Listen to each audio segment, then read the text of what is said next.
2003 से 2004 तक गलत तरीके से जिस बच्चे को मैं बचाने को लेकर आगे बढ़ा, उसी बच्चे का मर्डर केस सुधीर साहू, जो कि रांची कॉलेज में घटना घटी थी, उसका मर्डर केस हम पर लादा गया, जो कि तकलीफ दे था अर्जुन मुंडा जी की सरकार। हमारे यहाँ की शिक्षा की ये स्थिति है कि भवन है पर शिक्षक नहीं है, हमारे बच्चे हैं पर शिक्षक नहीं है, पैरा टीचर की बदौलत हमारे काम चलाए जा रहे हैं।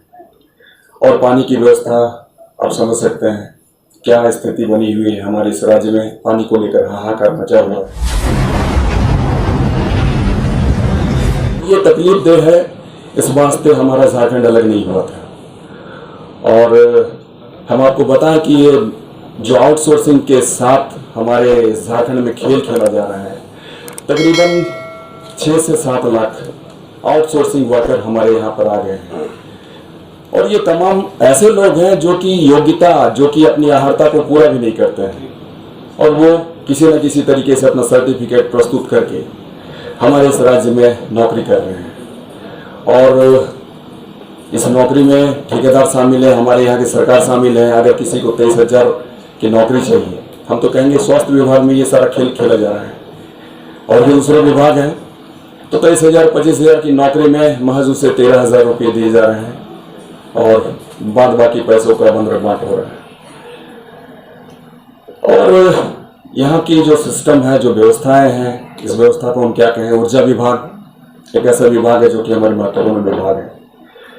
ऊर्जा विभाग के जो एक व्यक्ति हैं जो कि चीफ इंजीनियर है, वही व्यक्ति हमारा यहाँ का जीएम भी है, वही व्यक्ति टीवीएनएल के एमडी को भी संभाल रहा है, एमडी पद को।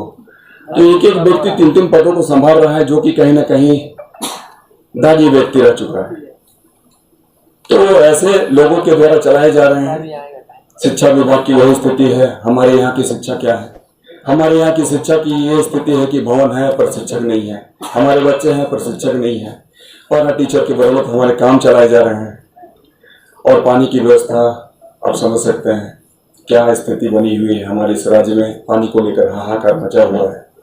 बिजली की दुर्दशा, जिसके कि मंत्री माननीय मुख्यमंत्री जी हैं, तो इन सारी चीजों को सरकार कभी गंभीरता से ले नहीं रही है, और सरकार को कोई लेना देना नहीं है। और ये विपक्ष वाले लोग आज इसलिए शांत बैठे हैं क्योंकि उन्हें लगता है कि आज कहीं ना कहीं हमारे अधूरे कार्यों को ये हेमंत जी की सरकार पूरा करने में लगी हुई है। तो ये तमाम चीजें हैं, और ये तकलीफ का विषय है।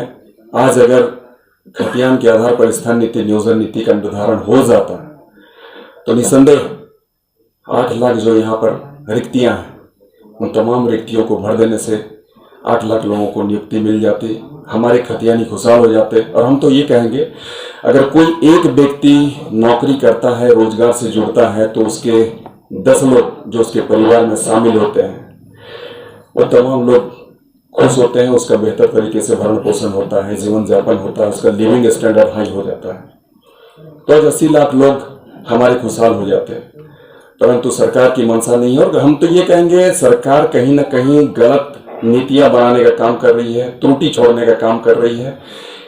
जब उन्हें लगा कि आज ईडी इन पर शिकंजा कसने का काम कर रही है, लोग आंदोलित हैं, हमारे यहाँ के बच्चे आंदोलित हैं, हर जगह खतियान खतियान खतियान की बातें हो रही हैं, तो इन्होंने 32 की बात की। और आप जानते हैं किस तरीके से इन्होंने त्रुटियों को छोड़ने का काम किया है। अगर कोई हमारे यहाँ का जनरल व्यक्ति, अगर उसका बच्चा कहीं कोई बाहर दूसरे प्रदेश में पढ़ता होगा, तो वो यहाँ का अभ्यर्थी नहीं बन सकता है, तृतीय चतुर्थ वर्ग के एग्जाम में वो शामिल नहीं हो सकता है। और इन्होंने 32 की बात कहकर यहाँ 1908 वाले को छोड़ने का काम किया, 64 वाले को छोड़ने का काम किया। अरे हम तो यही कहते हैं कि अगर सरकार की मंशा साफ होती तो जिस तरीके से बिहार में नीति लागू है, अंतिम सर्वे सेटलमेंट हर जिले का है, उसे ही ये यहाँ पर अपने यहाँ लागू करवा देती। किसी भी तरीके का कहीं भी कोई विरोधाभास नहीं होता, और कोर्ट भी हर एक चीजों को सम्मान देती। हम तो ये भी कहते हैं कि पॉलिसी मेकर जो होते हैं, हमारे पॉलिसी बनाने के लिए सरकार के पास पैसे नहीं होते हैं, इनके पास विशेष फंड होता है। आप उस फंड का सदुपयोग करें। और जो हमारे रिटायर्ड जस्टिस हैं, चीफ जस्टिस ऑफ इंडिया, अगर उनके द्वारा कोई बेहतर प्रारूप बनाया जाता, खतियान के बेस पर, खतियान के आधार पर स्थान नीति बन जाती, नियोजन नीति बन जाती, तो कोर्ट इस पर कहीं भी कभी भी हस्तक्षेप नहीं करता। साथ साथ राज्यपाल भी हिम्मत नहीं जुटा पाते।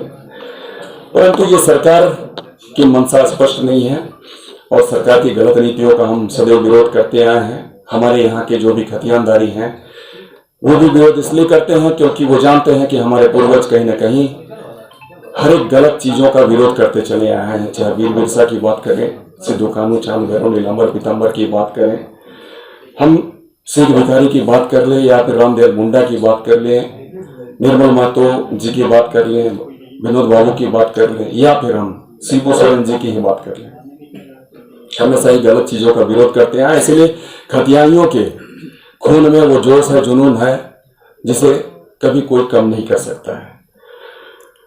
तो इन सारी चीजों को लेकर मैं मुखरता के साथ में हमेशा ही अपनी बातों को रखता रहा हूं। चाहे वो कोई भी ब्यूरोक्रेट हो, सरकारी अधिकारी, पदाधिकारी क्यों ना हो, अगर गलत है तो गलत है, उसका विरोध मैं करूंगा। इसके लिए मुझे एक बार नहीं, दो बार नहीं, हालांकि हमारा जेल आना जाना होता रहा है। 2003 से 2004 तक गलत तरीके से जिस बच्चे को मैं बचाने को लेकर आगे बढ़ा, उसी बच्चे का मर्डर केस, सुधीर साहू, जो कि रांची कॉलेज में घटना घटी थी, उसका मर्डर केस हम पर लादा गया, जो कि तकलीफ दे था। अर्जुन मुंडा जी की सरकार थी और उस वक्त हमें 1 साल जेल में रहना पड़ा था। फिर इसी तत्कालीन सीओ जो हमारे 2006 में थे, उनके द्वारा जो हम पर केस लादा गया, वो 2006 की बात थी। उस वक्त मैं 2-3 महीने जेल में था। आज फिर से मैं अपनी मुखरता के कारण, गलत चीजों के विरोध के कारण आज फिर से मुझे जेल जाना पड़ रहा है। तो निसंदेह जहां जहां गलत होगा, अमित खामोश नहीं बैठेगा, हम उसके विरोध में आवाज उठाएंगे। और उसके लिए हमें 1 बार नहीं, 2 बार नहीं, 4 बार नहीं, 1000 बार भी अगर जेल जानी पड़े, जेल में ही हमें समय गुजारना पड़े, तो हमें ये मंजूर है। क्योंकि ये खतियानी हित की बात है, झारखंडियों की बात है, झारखंडी की अस्तित्व अस्मिता की बात है। ये तकलीफ की बात है कि झारखंड राज्य हमारा अलग हुआ, परंतु हमने उस लड़ाई में योगदान, अपनी भूमिका नहीं निभा सकी, क्योंकि उस वक्त मैं पढ़ाई कर रहा था। परंतु आज जब खतियानी की बात होती है, झारखंडी की बात होती है, तो निसंदेह मैं पीछे नहीं हटूंगा और हमेशा ही हमारे कदम आगे बढ़ेंगे, न हम रुकेंगे, न हम झुकेंगे। और आज आप तमाम जितने भी साथी आप यहाँ मौजूद हैं प्रेस सभागार में, आप सभी सम्मानित साथियों के माध्यम से मैं इस सत्तासीन सरकार को चेतावनी देता हूं कि आप ससमय अगर खतियान के आधार पर स्थानीय नीति, नियोजन नीति का निर्धारण नहीं करेंगे, तो निसंदेह आने वाले दिनों में आपका अस्तित्व खत्म हो जाएगा और ये हम नहीं, जमाना देखेगा। तो आज हम इसी निमित्त आप तमाम लोगों को अपनी बातों को रखने के लिए आमंत्रित किए थे और इन्हीं चंद बातों के साथ मैं अपने वक्तव्य को विराम देता हूँ। धन्यवाद। आज ही सरेंडर कर? जी, हम आज ही सरेंडर कर रहे हैं। ये जो उस वक्त जो आंदोलन हुआ था विधानसभा के नाम का, जी, कई और लोगों ने भी किया था, कई और राजनीतिक पार्टियां किया था, लेकिन जेल आप जा रहे हैं। यही तकलीफ है, चूंकि सत्ता में बैठे जो सरकार है उसे हमसे सबसे ज्यादा डर लगता है, इसलिए हमें जेल भेजकर डराना चाहती है। परंतु ये डर हमारा नहीं है, ये डर सत्ता में बैठे सत्तासीन सरकार और एक एक मंत्रीगणों का है, एक एक विधायकगणों का है, हमारे मुख्यमंत्री का। विधानसभा अध्यक्ष की तरफ से जो कहा गया कि राजभवन के द्वारा रोका जा रहा है, जो भी 32 खतियानी जो भी विषय है, तो सरकार का मंशा साफ। सर, ये राजभवन का मामला ही कहाँ बनता है? इससे पहले भी आपने देखी जो 85 वाली नीति आई थी, उसे रघुवर जी ने कैबिनेट में लाया और उस निमित्त इन्होंने एग्जाम कलेक्ट करवाया, नियुक्तियां बांटी। तो अगर सरकार की मंशा साफ होती तो ये 32 नहीं, खतियान आधारित स्थान नीति बनवा देते और नियुक्तियां बांट देते, परंतु सरकार की मंशा सही नहीं है। ये तो हम कहें कि अभी जो पंचायत सचिव या फिर और भी नियुक्तियां जो बांटे गए हैं, उन नियुक्तियों में सरकार का किसी भी तरीके का नियुक्तियों में कहीं भी इनके जरिए कुछ किया नहीं गया। और हाईकोर्ट से जब बच्चे उधर से अपनी नियुक्तियों को लेकर उनका जो फैसला आया तो उसको लेकर ये अपना टेंट बनाते हैं, बड़े आयोजन करके ये नियुक्तियां मारते हैं। तो ये उनकी उपलब्धि नहीं है, परंतु ये अपनी उपलब्धि गिनवाते हैं। तो ये तकलीफदेह है। सरकार ने अभी तक नियुक्ति की दिशा में कोई पहल नहीं की है। एक आखिरी सवाल है कि आप झारखंड आंदोलनकारियों की बात करते हैं सम्मान की, तो जगह जगह तो बड़ा बड़ा बैनर पोस्टर हर जगह लगा कि सरकार जो है झारखंड आंदोलनकारियों को सम्मान दे रही है, पेंशन वगैरह दे रही है, इस तरह की बातें। ये सिर्फ गुमराह करने वाली बातें हैं, इसके अलावा कुछ नहीं है। सरकार ने तो यह भी कह दिया कि मैंने लागू कर दिया खतियान के आधार पर। कहाँ लागू किया? सरकार तो ये कहती है कि 60% यहाँ के लोग रहेंगे, 40% बाहर के लोग रहेंगे, 60-40 की बात करती है। और यहाँ के मंत्री कहते हैं कि नहीं, एक महज प्रयोग है। हफीजुल साहब का यही कहना था कि ये प्रयोग हो रहा है, इसके बाद में फिर हम लोग दूसरी नीति बनाएंगे। ये 40 की बात हम करें तो 40 आउटसाइडर तो सीधे सीधे आएंगे ही। अब जो 60% झारखंडी की बात कर रहे हैं, तो मैं पूछना चाहता हूँ सरकार से कि 60% में झारखंडी कौन? आपने झारखंडी को परिभाषित किया ही नहीं, तो फिर 60% किसे नौकरी देंगे? उसमें भी तमाम लोग बाहरी आएंगे। और हमारे यहाँ के जो सिस्टम का शिकार बने जो हमारे बच्चे हैं, हम तो कहेंगे कि आज हमारे यहाँ के लोग जो हैं 2 वक्त रोटी कैसे हम जुगाड़ करें उसकी चिंता में है। तो कैसे वो तैयार करेंगे अपने आप को प्रतियोगिता परीक्षाओं के लिए, ये बहुत बड़ा प्रश्न है। तो हम तो यही कहते थे कि यहाँ के जो बच्चे हैं, जो खतियानी बच्चे हैं, उनकी योग्यता का आकलन करते हुए उसे 1st, 2nd, 3rd, 4th हर एक नियुक्तियों में हिस्सेदारी दी जाए।